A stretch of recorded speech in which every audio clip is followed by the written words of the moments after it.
Everyone, কেমন আছেন আপনারা সবাই? আশা করছি সবাই খুব ভালো আছেন। আপনারা জানেন যে ওয়াকফ সংশোধনী বিল সম্প্রতি পার্লামেন্টে পাস হয়েছে এবং এই বিল নিয়ে নরেন্দ্র মোদী কংগ্রেসকে নিশানা করেছেন। তিনি বলেছেন যে এই ওয়াকফ বিলের মাধ্যমে মুসলিমদের অধিকার সুরক্ষিত হবে এবং তিনি এই আইনকে এক চমৎকার আইন বলে সম্বোধন করেছেন এবং তার সঙ্গে সঙ্গে তিনি পার্লামেন্টের সমস্ত মেম্বারদের সম্বোধন জানিয়েছেন এবং তিনি বলেছেন এই আইন মুসলিম সমাজে এক নতুন পরিবর্তন নিয়ে আসবে। সমস্ত কিছু ডিটেলসে এই ভিডিওটার মধ্যে থাকবে। তিনি কি বলেছেন, তার এই বলার কারণে কি ইম্প্যাক্ট আসছে, সমস্ত কিছু ডিটেলসে এই ভিডিওটার মধ্যে থাকবে। ভিডিওটা ভালো লাগলে লাইক করে দেবেন, চ্যানেলটাতে নতুন হয়ে থাকলে সাবস্ক্রাইব করে নেবেন এবং মাস্ট চ্যানেলটার সঙ্গে জুড়ে থাকতে ভুলবেন না। দেখুন, ওয়াকফ সংশোধন আইন নিয়ে আবার বিরোধীদের নিশানা করেছে কিন্তু প্রধানমন্ত্রী নরেন্দ্র মোদী।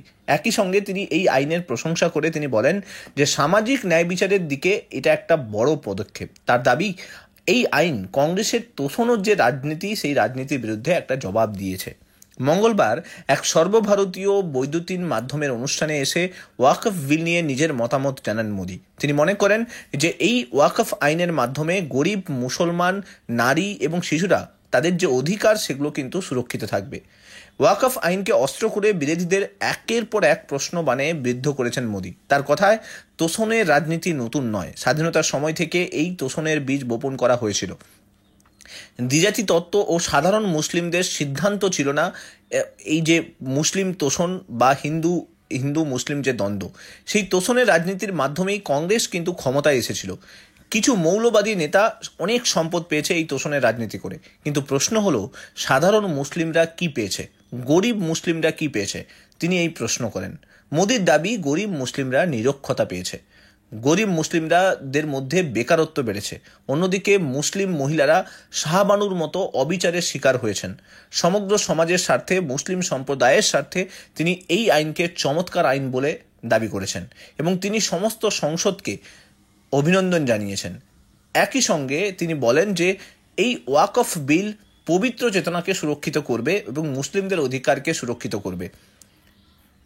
গত বৃহস্পতিবার আমরা জানি যে লোকসভায় পাশ হওয়া ওয়াকফ সংশোধনী বিল, এই বিল নিয়ে বিতর্ক জুড়েছে সারা ভারতবর্ষে। এই বিলের পক্ষে ভোট পড়েছিল প্রায় 288টি এবং বিপক্ষে ভোট পড়েছিল 232টি। প্রায় 13 ঘন্টা ধরে বিতর্ক চলার পরে শুক্রবার রাজ্যসভায় এই বিল পাশ হয় এবং সেখানে ভোট পড়েছিল 128টি। বিপক্ষে 95টি ভোট পড়েছিল রাজ্যসভাতে। তার কয়েক ঘন্টার মধ্যে সেই বিলে সই করে দেন রাষ্ট্রপতি দ্রৌপদী মুর্মু। ফলে তা পরিণত হয় কিন্তু আইনে। যদিও বিরোধীরা এই আইনকে মুসলিম বিরোধী বলে অভিযোগ তুলেছেন, যদিও কেন্দ্রীয় সরকারের দাবি সংখ্যালঘুদের স্বার্থেই ওই ঐতিহাসিক সংস্কার করা হয়েছে। সংসদের 2 কক্ষে মুসলিম ওয়াকফ প্রত্যাহার বিল সেটা কিন্তু পাশ হয় এবং তারপর সেই বিলে সাইন করে দ্রৌপদী মুর্মু, রাষ্ট্রপতির অ্যাসেন্ট লাগে এবং যার জন্য পরবর্তীকালে ওই বিল আইনে পরিণত হয়। এবং বলা হচ্ছে এই বিল আসার কারণে 1923 সালের যে মুসলিম ওয়াকফ আইন রয়েছে সেই আইন কিন্তু বদলে যাবে। অন্যদিকে সুপ্রিম কোর্ট এই আইনের বিরুদ্ধে কিন্তু একটা জনস্বার্থ মামলা দায়ের করা হয়েছে এবং সেই মামলা শুনানি এখনো পর্যন্ত হয়নি। দেশের দিকে দিকে এই আইনের প্রতিবাদে পথে নেমেছেন বহু মানুষ। বর্তমানে দেখতে পাচ্ছি আমরা পশ্চিমবঙ্গে এই আইন নিয়ে প্রচুর ঝামেলা হচ্ছে মালদা দিকে। তবে সেই আবহে মঙ্গলবার এই ওয়াকফ সংশোধনী আইন কার্যকর করা হলো। এখন দেখার বিষয় যে পুরো ভারতবর্ষ জুড়ে কি ইম্প্যাক্ট আসতে চলেছে এবং তার সঙ্গে সঙ্গে সুপ্রিম কোর্টে এই আইনের বিরুদ্ধে একটা জনস্বার্থ মামলা দায়ের করা হয়েছে।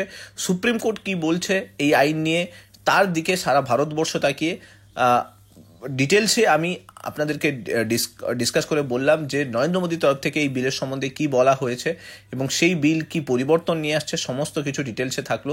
ভিডিওটা ভালো লাগলে লাইক করে দেবেন, চ্যানেলটাতে নতুন হয়ে থাকলে সাবস্ক্রাইব করে নেবেন এবং চ্যানেলটার সঙ্গে জুড়ে থাকতে ভুলবেন না। Thank you so much. Next ভিডিওতে আপনার সঙ্গে আবার দেখা হচ্ছে। Till then, bye by.